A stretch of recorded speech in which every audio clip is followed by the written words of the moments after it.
અન્ન નાગરિક પુરવઠા વિભાગના નિગમમાં આઉટસોર્સિંગ કર્મચારી વર્ષ 2022માં 601 કર્મચારીઓની કોન્ટ્રાક્ટ પર ભરતી થઈ। વર્ષ 2023માં 567 કર્મચારીઓની કોન્ટ્રાક્ટ પર ભરતી થઈ।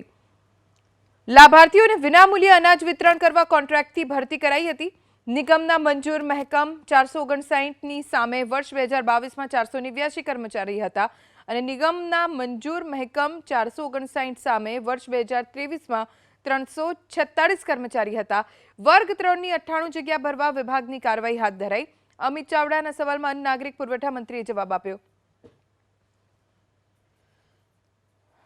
તો વર્ષ 2022માં 601 અને વર્ષ 2023માં 567 કર્મચારીઓની અન્ન નાગરિક પુરવઠા વિભાગ નિગમમાં કોન્ટ્રાક્ટ ઉપર ભરતી કરવામાં આવી છે।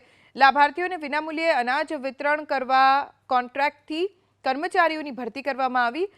જે મંજૂર મહેકમ હતું એ 459 હતું, જેની સામે વર્ષ 2022માં 489 અને વર્ષ 2023માં 346 કર્મચારી હતા।